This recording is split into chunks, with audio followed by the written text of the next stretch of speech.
Assalamualaikum guys, welcome to our channel. Ya, jadi sekarang kita ngapain nih, Yang? Jadi di video kali ini kita akan jawab Q&A yang waktu itu pernah ditaruh di Instagram aku. Yap. Nah, karena di sana banyak yang nanya tentang pernikahan kita terutama ya. Jadi kita akan bahas satu persatu.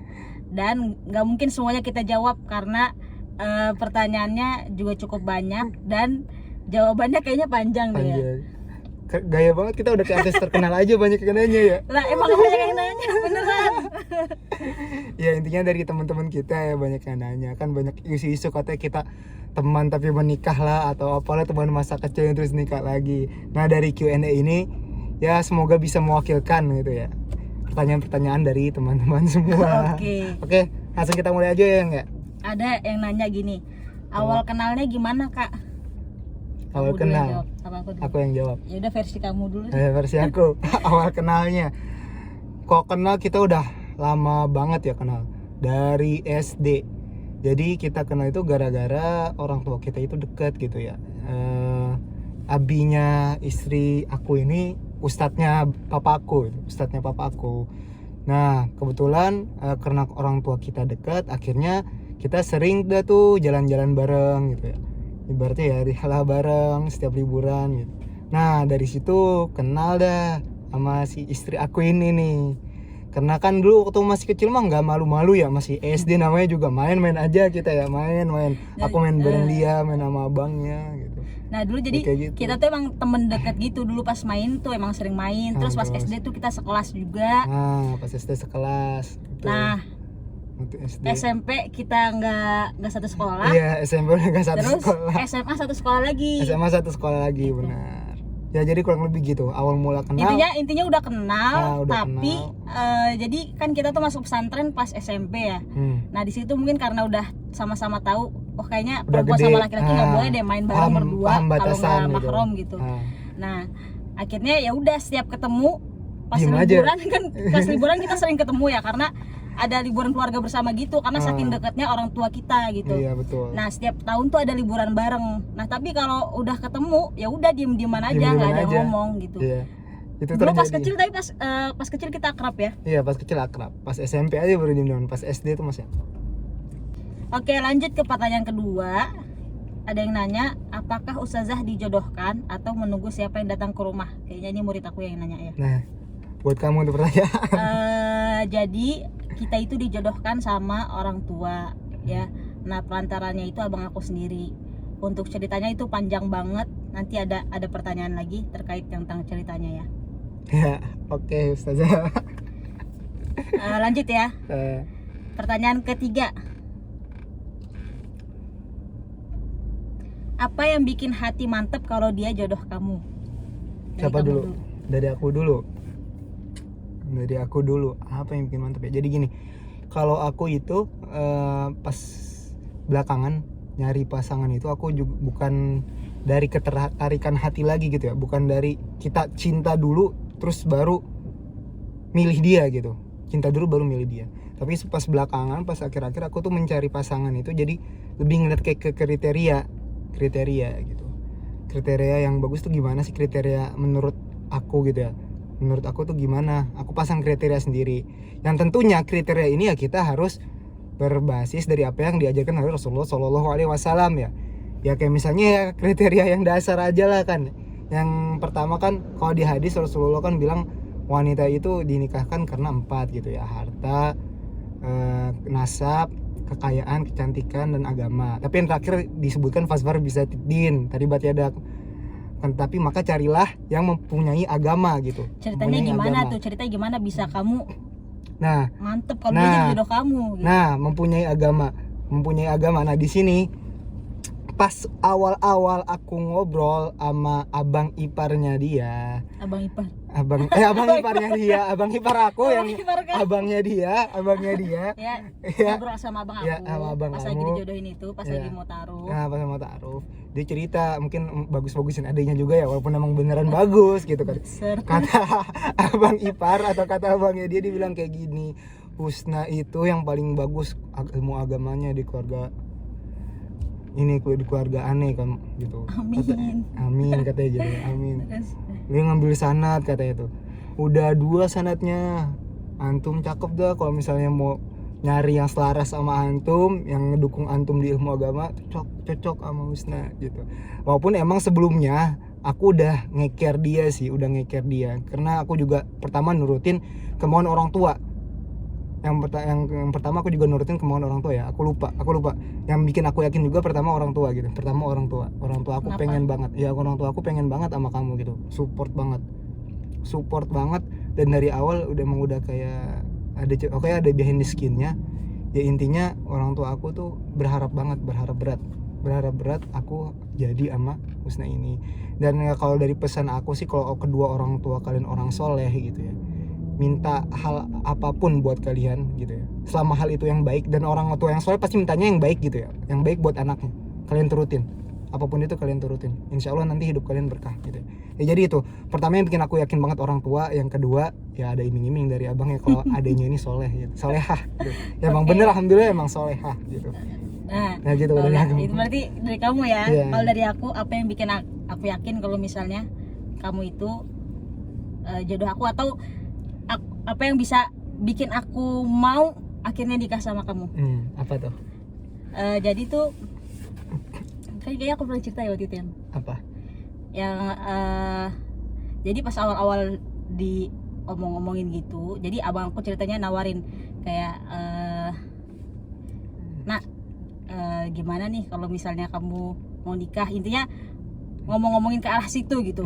Nah jadi awal-awal setiap kali diajak ngobrol aku selalu menghindar gitu, karena di sisi lain sebenarnya agak belum siap buat nikah, karena nggak ada sama sekali pikiran buat nikah. Nggak kebayang ya waktu dulu Pas tahun itu, karena waktu itu aku masih kuliah S2, jadi lagi liburan kuliah S2 di Turki, terus liburan pulang ke Indonesia.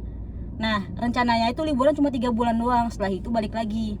Nah karena waktu itu corona, akhirnya pelajarannya kuliahnya online kan. Nah karena online akhirnya lama di rumah kan. Nah terus pas dari awal pulang pas nyampe di rumah itu dikasih tuh yang kotak jam itu. Oh, kotak jam. Yang dikasih jam, terus ada Umi sama Bang Roman. Terus Bang Roman bilang, "Nak, ini dari Pak Busrol." Pak Busrol itu papahnya suami aku. Nah, ini dari Pak Busrol khusus buat kamu yang warnanya oranye gitu. Nah, di situ aku kayak nggak kepikiran apa-apa, dan karena jet lag baru nyampe terus tidur capek kan. Nah, pagi-pagi dibangunin dibilang kayak gitu, cuma nggak kepikiran apa-apa. Oh, ya udah, makasih ya gitu. Nah, setelah itu abang tuh kayaknya ada bahas-bahas kayak nak, kalau misalnya kamu Mas Salman gimana gitu. Nah setiap ada mau pembicaraan ke situ pasti aku langsung kabur, selalu menghindar kan. Terus sakitnya di mana? Karena nggak mau, belum ada mau nikah belum ada mau nikah pada tahun tersebut. Nah akhirnya lama prosesnya, ditawar-tawarin terus aku selalu menghindar. Akhirnya dipanggil, duduk, kita ngomong bareng-bareng, terus dibujuk-bujukin terus dibilang. Nah di sini ada pas Bang Borwan cerita, nah dia tuh orangnya baik, terus terus sholatnya di masjid 5 waktu. Nah di situ pas dibilang kayak gitu, wah kayaknya kalau misalnya sholatnya rajin 5 waktu gitu ya, kayaknya ini yang emang aku pengenin gitu. Nah di situ aku sempat doa gitu kan, ada 5 kriteria yang mau aku pengen ada di dalam diri suami aku. Pokoknya lupa deh apa ya. Pokoknya yang pertama sholatnya rajin di masjid, terus 5 waktu ya, terus orangnya sabar, terus rajin qiyamul lail. Apa pokoknya ada 5 deh yang. Nah itu semuanya ada di kamu. Pas kita udah nikah ternyata. Amin gitu. Amin Allah. Pokoknya dia orangnya sabar banget deh. Jadi begitu ya. Jadi intinya yang bikin yakin apa tadi? Kriteria itu diiming-iming. Ya, intinya sama. Kalau dia kan kriterianya agama ya.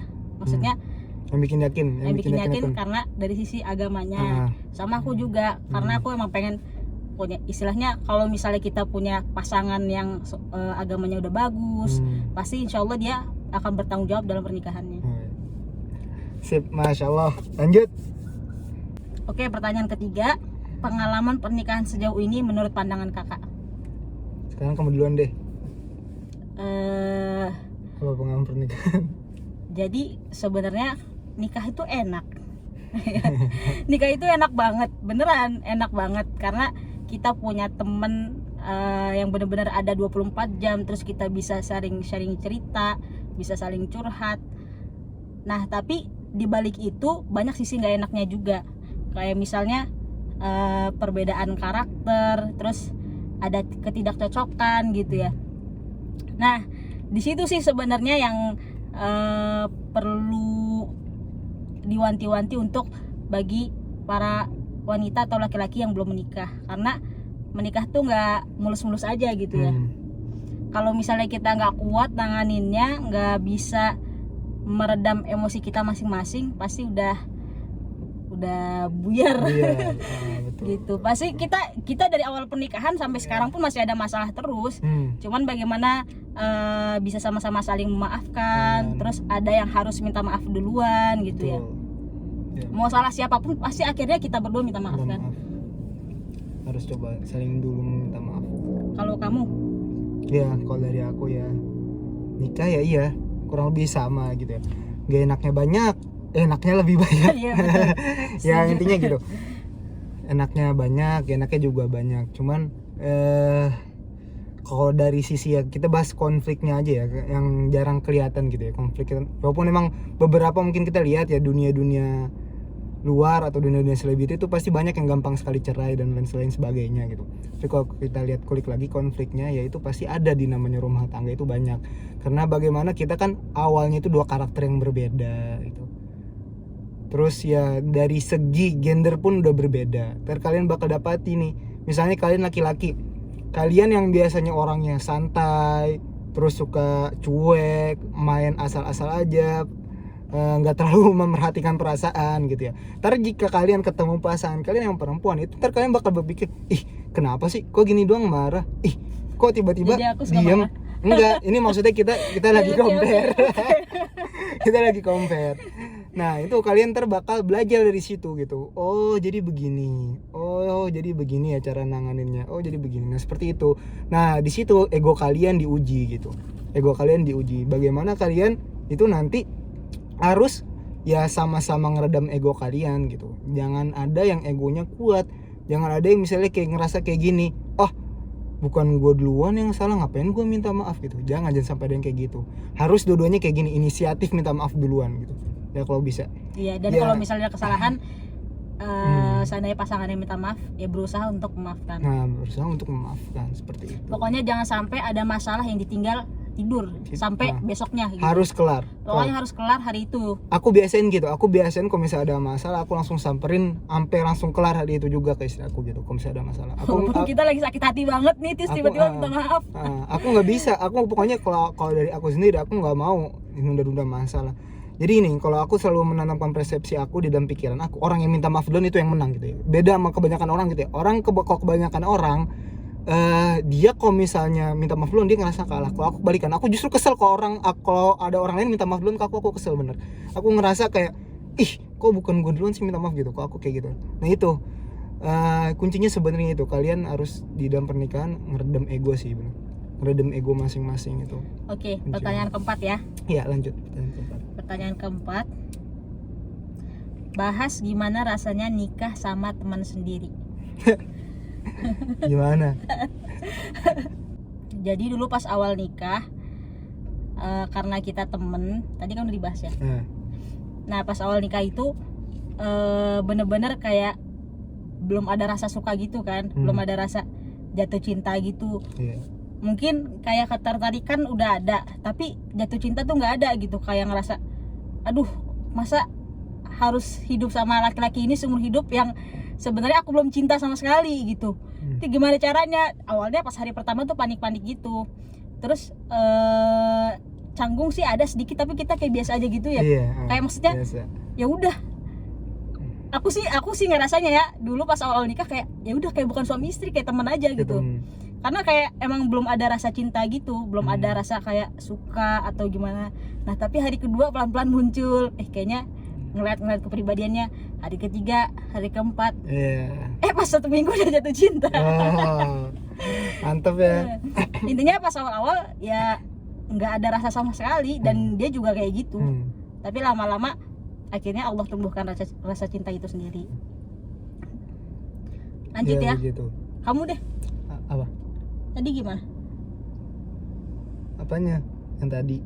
Rasanya nikah sama teman sendiri. Kalau dari aku ya sebenarnya kalau menurut aku ya nggak beda jauh sih, maksudnya jika kalaupun nikah bukan sama teman sendiri, karena emang tadi kata dia kondisinya awalnya tuh kita udah lama banget gak komunikasi gitu dari SD doang, dan kalau dibilang kita teman tapi mereka ya temennya dulu waktu SD doang gitu, kita deket pas SD doang, pas SMP pas SMA tuh hampir nggak pernah komunikasi sama sekali. Jadi tuh gitu. Pas kita nikah kita benar-benar sama-sama nggak tahu karakter masing-masing. Iya, nggak tahu. Aku nggak tahu karakter dia tuh kayak gimana.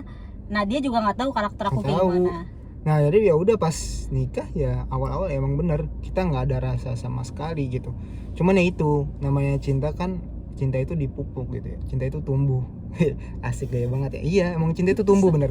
Cinta bisa ditumbuhkan gitu. Makanya kenapa aku pas memilih kriteria itu ya memilih pasangan itu ya dari kriteria, bukan dari cinta dulu baru ini. Tapi cinta ditumbuhkan. Awal mula jujur aku belum cinta sama sekali sama dia. Awal mula nikah gitu ya. Sampai akhirnya ya lama-lama ngeliat karakternya semakin deket, ngobrol, cocok, ya lama-lama kita cinta sendiri gitu. Tapi intinya dari kita awal nikah ke akhirnya sama-sama saling suka tuh cepet banget. Ya mungkin karena berkah, niatnya ibadah. Niatnya ibadah. Akhirnya Allah tumbuhkan rasa cinta dalam pernikahan kita. Alhamdulillah gitu ya. Segini aja kali ya? Apa mau lanjut? Ini udah panjang banget. Ya udah cukup aja kali ya. Mungkin kalau ada ntar di video selanjutnya. Masih ada lagi yang mungkin nanti kita lanjut di video selanjutnya ya. Ya oke, terima kasih buat teman-teman yang udah dengerin Q&A kita ya yang gak jelas.